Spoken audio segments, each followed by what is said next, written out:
Soal nasabah alwi, saya kira saya sudah sampaikan dengan tandas. Ini soalnya pokoknya nanti ujungnya sudah lihat, ujungnya tuh soal husnuzon. Sudah sekian lama, bertahun-tahun, berpuluh tahun, as-sawadul adzam min ulama'ina meyakini bahwa para habaib ini memang memiliki silsilah yang sambung kepada Rasulullah SAW. Mari kita ikut saja, gak usah nyari catatan.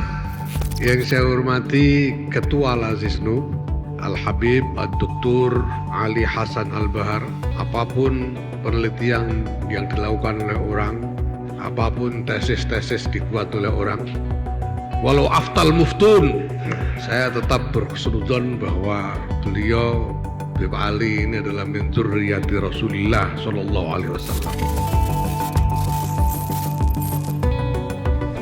Ini sepenuhnya tidak tentang Mbak Alawi, tapi ingin menafsiri sikap Gus Yahya tentang Mbak Alawi yang memilih untuk husnuzon. Dan saya menilai memang seperti inilah tradisi intelektual yang seharusnya dimiliki oleh setiap nahdien. Sama seperti judul, video ini akan mengajukan dua hal. Kenapa kita harus berhusnuzon, dan apakah salah jika kita berhusnuzon? Tonton video ini sampai tuntas. Selamat datang di Pemanjang Kantor edisi Humaniora. Untuk memiliki merchandise Pemanjang Kantor, silakan klik link belanjanya di deskripsi.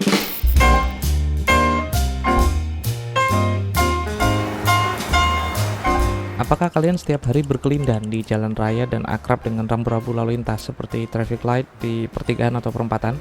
Ataukah kalian setiap hari mengandalkan Google Maps yang bilang belok ke kanan, belok ke kiri, masuk ke gang-gang yang tidak kalian ketahui supaya bisa sampai ke tujuan?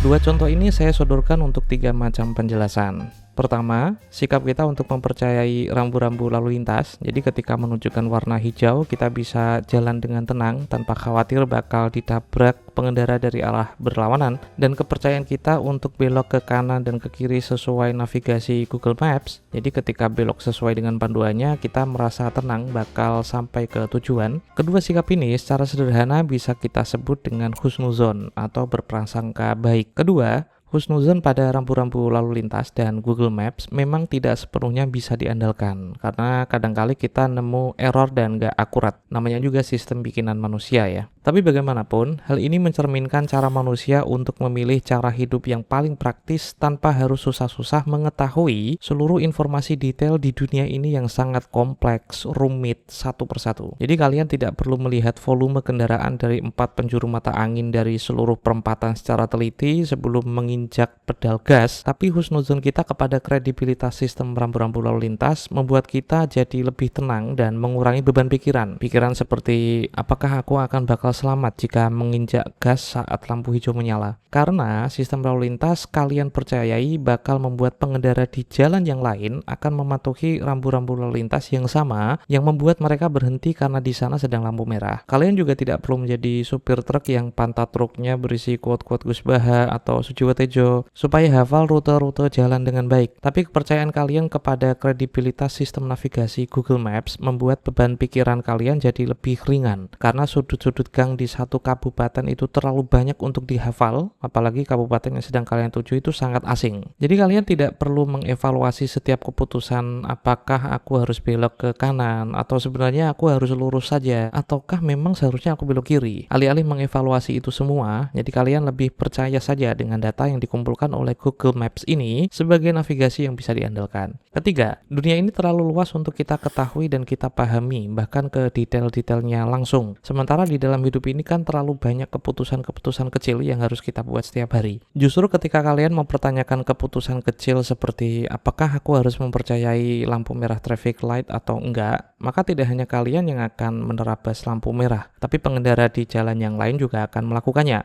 Husnuzon pada rambu-rambu lalu lintas sebenarnya membangun kepercayaan kolektif antar pengendara jalan sekaligus penyeberang jalannya. Tanpa kesepakatan kita semua sebagai pengendara jalan atau penyeberang jalan, maka perempatan bakal jadi tempat yang kacau dan tidak akan aman bagi semua orang. Beda dengan rambu-rambu lalu lintas, Google Maps membuka peluang bagi kalian untuk menyimpang dari arahan sistem dan mencari solusi lain karena navigasi yang diarahkan Google Maps ternyata mengarahkan kepada jalannya sedang buntu atau berboden atau sedang ada galian. Jadi nggak bisa dilewati pada saat itu. Tapi lagi-lagi, ketika kalian melaporkan informasi itu, kalian akan husnuzon pada teknisi dan developer Google Maps yang bakal memperbaiki rute Google Maps yang akan datang, bakal menyempurnakan informasi di database mereka, dan bakal memperbarui data-datanya untuk kemudian di kesempatan lain kalian akan memakai Google Maps lagi kan. Karena rute-rute jalan di seluruh dunia itu terlalu kompleks untuk dikuasai oleh kita semua, sementara ada keputusan-keputusan seperti memilih belok kanan atau ke kiri yang perlu kita buat setiap hari, sehingga dibandingkan selalu mempertanyakan navigasi yang diarahkan Google Maps setiap mau belok, kalian lebih memilih untuk berhusnuzon bahwa Google Maps tidak akan bakal merusak reputasi perusahaannya sebagai penyedia navigasi yang bisa diandalkan. Berhusnuzon pada rambu-rambu lalu lintas dan Google Maps sekaligus berarti menciptakan konsensus sosial untuk aturan lalu lintas dan navigasi yang berlaku bagi semua orang. Dan minimal, husnuzon kolektif ini akan menciptakan lingkungan jalan raya yang relatif dapat diprediksi. Jadi kita bisa jauh lebih tenang jika mengikuti Google Maps atau rambu-rambu lalu lintas.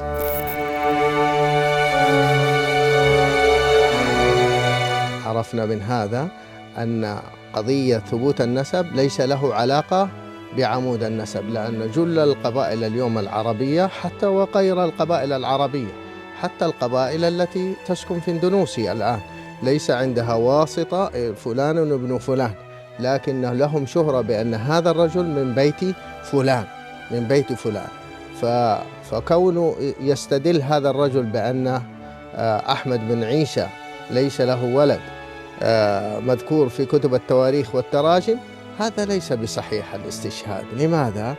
لأن الكثير من علماء الإسلام ليس لهم ذكر في كتب آبائهم وأجدادهم، ليس لهم ذكر في المصادر النسبية أو المصادر التاريخية. الإمام أحمد بن حنبل له شهرة واسعة كبيرة جدا بأنه شيباني عدناني النسب. لما تنظر إلى عمود النسب للإمام أحمد تجد أن الجد العاشر للإمام أحمد ليس له ذكر في كتب النسب، وليس له ذكر في كتب التواريخ، وليس له ذكر في كتب التراجم البتة، ولا في كتب الحديث، ليس له ذكر أبدا. Ada dua jenis otoritas yang kita bahas di sini, yaitu otoritas sains dan otoritas ulama tradisional. Namun hanya ada satu tema yang akan kita ulas, yaitu nasab alawi. Pemisahan kategori ini tidak memiliki maksud lain kecuali membedakan metodologi antar kedua otoritas tersebut. Otoritas sains cenderung eksperimental dengan mengandalkan bukti-bukti material, sementara otoritas ulama tradisional bahkan menerima sumber informasi berbasis riwayat dan sanad,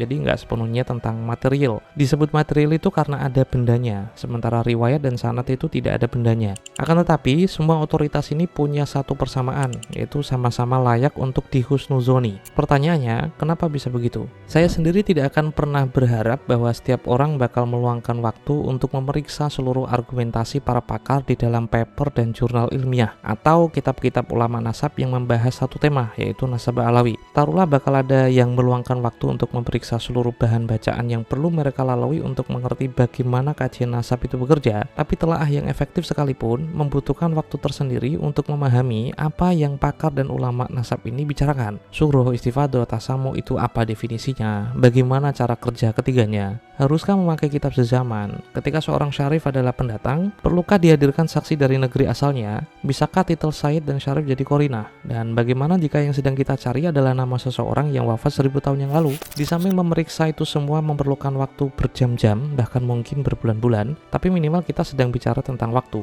bukan tentang kompleksivitas definisi dan cara kerja ilmu nasab itu. Ditambah lagi, fakta bahwa catatan intelektual di masa lalu kerap kali tidak sesuai ekspektasi kita yang hidup di masa sekarang. Seperti contoh Al-Umari, penulis kitab nasab Al-Majdi, ahli nasab abad ke-5 yang menjadi murid Al-Ubaidili, penulis Tahdzib Al-Ansab. Dia adalah saksi mata bahwa gurunya itu pernah menulis naskah tipis berjudul Al-Intisar li Bani Fatimah Al-Abrar. Karena dari manuskrip Al-Umari, dia berkata, "Fa'amila syekhuna kitaban ra'aituhu bi khattih." Aku lihat guruku membuat naskah yang dia tulis dengan tangannya sendiri. Paling tidak, informasi intelektual abad ke-5 Hijriah ini membutuhkan eksplorasi serius pada naskah-naskah yang tersimpan di perpustakaan tertentu untuk didesklasifikasi. Jika mujur, naskah naskah yang tersimpan masih utuh, tapi terkadang naskah yang tersedia itu perlu direstorasi yang harus ditangani oleh pakar filologi Arab yang bukan kemarin sore. Dan semua itu tidak bisa dilakukan secara gratis ya, karena memerlukan biaya penelitian yang tidak serupiah dua. Semua yang saya jelaskan tadi perlu ditempuh oleh siapapun yang ingin mengkaji ulang kesahihan nasabah Alawi, di samping ada kendala bias konfirmasi yang hampir dimiliki setiap orang yang tidak dididik untuk menjadi peneliti.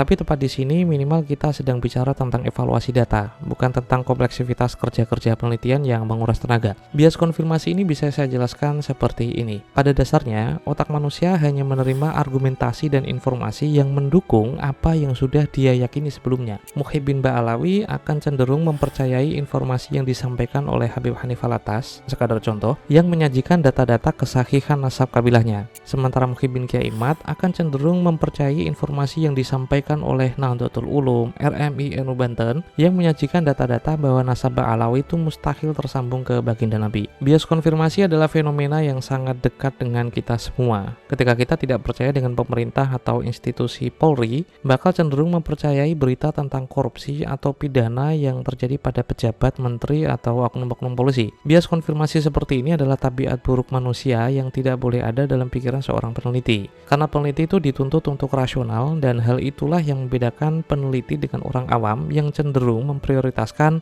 jenis-jenis data yang mendukung keyakinannya saja. Nah, alasan Gus Yahya sebagai Ketua Umum PBNU menyuruh husnuzon daripada kalian semua berkelindan menjadi intelektual dadakan dalam menguliti argumentasi kesahihan nasabah Alawi, bagi saya adalah cara yang sama yang terjadi di masyarakat kala berhusnuzon pada rambu-rambu lalu lintas atau Google Maps tadi. Kajian nasab melibatkan dokumen kuno, manuskrip, atau uraian-uraian dari ulama terdahulu yang membutuhkan keahlian khusus. Dan sebagian besar orang awam memang tidak dilatih untuk memverifikasi dan mengevaluasi reportase ulama terdahulu tentang Ba'alawi, apakah yang disampaikan ini valid atau reliable atau bisa diandalkan. Berhusnuzon pada pakar dan ulama berarti mempercayai bahwa mereka itu memang dididik dan sudah memiliki keterampilan untuk mengevaluasi dan memverifikasi semua data secara kritis dibandingkan orang awam. Sehingga klaim mereka tentang Ba'alawi jauh lebih bisa dipercaya daripada telaah orang awam pada tema yang sama. Saya setuju dengan ucapan Pak Ahmad Utomo bahwa pakar dan ulama tradisional Islam adalah harapan umat dalam menyederhanakan semua informasi yang sangat banyak, kompleks, dan rumit itu, karena merekalah pihak yang paling terampil untuk melakukannya, yang paling terampil untuk mengurai itu semua. Tidak semua orang bisa menjadi ahli dalam bidang apapun karena pengetahuan itu sangat rumit. Husnuzon pada pakar dan ulama tradisional sekalipun akan membuat hidup ini jauh lebih praktis. Menerima panduan mereka tanpa mempersoalkan kerja-kerja ilmiah mereka di balik fatwanya memungkinkan kehidupan ini bakal berjalan lebih lancar. Inilah kondisi pragmatis yang tidak mungkin tergantikan dalam hidup manusia, karena tidak setiap orang mau kewalahan memverifikasi setiap temuan yang dia dapatkan setiap hari, termasuk temuan-temuan tentang nasabah Alawi. Pakar dan ulama bisa saja salah, tapi orang awam punya kemungkinan yang jauh lebih besar untuk salah daripada para ulama. Kemudian ada permasalahan. Di dalam filsafat ilmu, kita mengenal sebuah fallacy yang bernama appeal to authority, yaitu menganggap sebuah klaim sebagai kebenaran hanya karena dibuat oleh otoritas. Klaim Ba'alawi sebagai keturunan Nabi adalah benar karena otoritas, yaitu ulama dan pakar, mengatakannya demikian. Apakah husnuzon kepada pakar sama dengan fallacy appeal to authority? Kita akan ulas kedua hal itu di video yang akan datang, jadi kalian punya alasan untuk subscribe dan menyalakan lonceng. Saya Rumah Labas, ini Pak Penyangantor, sampai jumpa.